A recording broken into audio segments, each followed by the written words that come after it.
Her lips curled into a sneer, eyes glinting with a venom I'd never seen before. "Your kiss disgusts me," she hissed, the words slicing through the humid night air like a blade.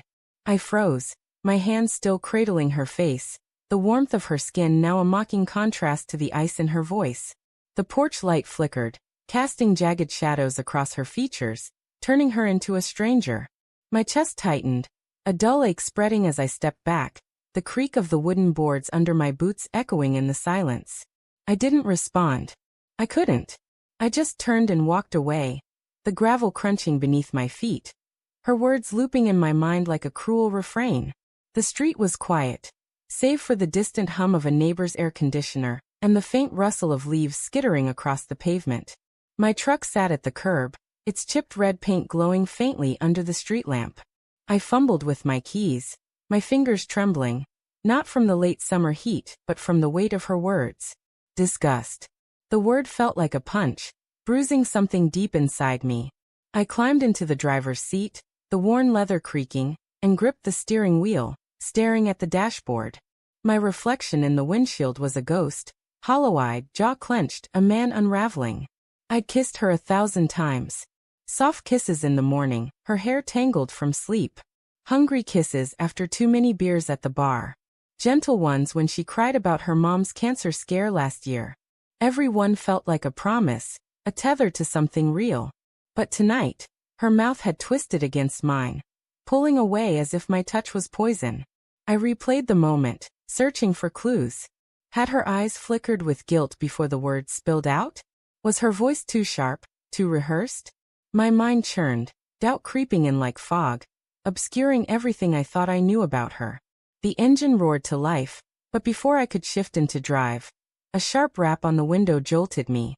Ellie stood there, her silhouette framed by the streetlight, her chest heaving like she'd sprinted after me.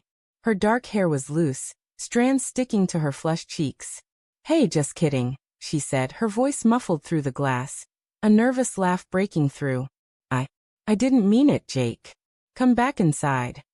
Her eyes were wide, pleading, but something in them didn't match the words. A flicker of fear, maybe, or something darker. I rolled down the window, the humid air rushing in, thick with the scent of jasmine and gasoline. "What the hell was that, Ellie?" My voice was low, steady, but inside my heart was a drumbeat, erratic and loud. She leaned closer, her hands gripping the window frame, her nails chipped from nervous biting. "I was just upset. It's been a rough day. I'm sorry." Her words tumbled out too fast, like she was trying to outrun them. I wanted to believe her. God, I wanted to. But the sting of her earlier words lingered, sharp and unrelenting. "Rough day," I echoed, my gaze locking onto hers. "You don't say that kind of thing because of a rough day." My hands tightened on the wheel, knuckles whitening. She looked away, her lips parting as if to speak, but nothing came out. The silence stretched, heavy, suffocating. I noticed her phone clutched in her hand, the screen glowing faintly. A notification popped up, a name I didn't recognize. Mark. My stomach twisted, a cold knot forming. "It's nothing," she said quickly, tucking the phone into her pocket. Too quickly. Her eyes darted to the side, avoiding mine. I'd seen that look before, when she'd lied about forgetting our anniversary dinner, when she'd sworn she hadn't dented my truck. Small lies, I told myself then. Harmless. But now, each one felt like a breadcrumb leading somewhere I didn't want to go. "Ellie," I said, my voice barely above a whisper. "Who's Mark?" Her face paled, just for a second, but it was enough. A crack in her armor. She laughed, a brittle sound that didn't reach her eyes. "Just a guy from work. He's nobody." Her fingers twitched, brushing against the pocket where her phone was hidden. I wanted to grab it, to scroll through her messages and see the truth for myself, but I didn't. Not yet. Instead, I nodded, forcing a smile that felt like a lie of my own. "Let's go inside," I said, turning off the engine. The house smelled of lavender candles and the faint tang of the spaghetti we'd eaten earlier. The living room was dim. The TV paused on some true crime show she loved, the frozen image of a woman's tear-streaked face staring out at us. Ellie kicked off her shoes, her movements jerky, like she was trying to outrun her own thoughts. I sat on the couch, the cushions sagging under my weight, and watched her pace. "You're acting weird," I said, keeping my tone neutral, though my pulse was racing. "What's going on?" She stopped, her back to me, her shoulders tense. "Nothing's going on, Jake. I told you, I was just upset." Her voice was tight, like a wire stretched to breaking.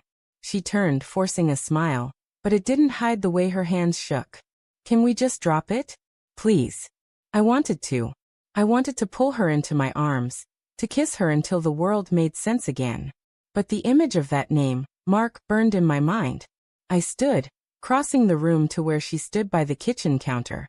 Her phone was there, face down, the screen dark but taunting.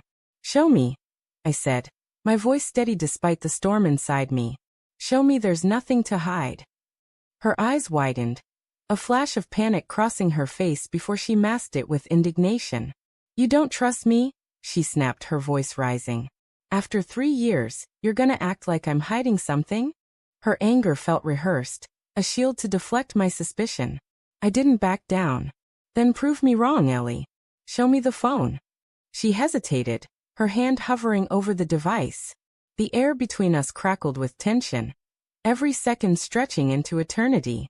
Then, with a shaky laugh, she grabbed the phone and unlocked it, thrusting it toward me. "Fine. Look. There's nothing." Her voice was defiant, but her eyes were glassy, like she was holding back tears. I scrolled through her messages, my heart pounding so loud I could barely think. There it was, a thread with Mark. Work stuff mostly. Schedules, project deadlines. But then a message from last night. "Can't stop thinking about you." My vision blurred, the words searing into my brain. I kept scrolling, each message a dagger. "Meet me after work. Missed you today." My hands shook as I looked up at her. "Ellie." My voice broke, raw and jagged. "What is this?" She snatched the phone back, her face crumpling. "It's not what you think," she said, her voice trembling. "He's just a friend. We talk, that's all." But her eyes betrayed her. Darting to the floor, her breath hitching. I stepped closer, my voice low, dangerous. "Don't lie to me. Not now." Tears spilled down her cheeks, and she sank onto the couch, her hands covering her face. "I didn't mean for it to happen," she whispered. "It was just, he was there, and I was lonely, and you were always working." Her words were a flood, each one drowning me. I wanted to scream, to break something, but I just stood there, numb, as the woman I loved confessed to shattering us. Then a sound, a faint buzz from her phone, still in her hand. Another message from Mark. "You told him yet?" The room spun, and I stumbled back, my world collapsing. She hadn't just betrayed me. She'd planned to leave me. And in that moment, I realized the truth. Her kiss hadn't disgusted her. It had reminded her of him.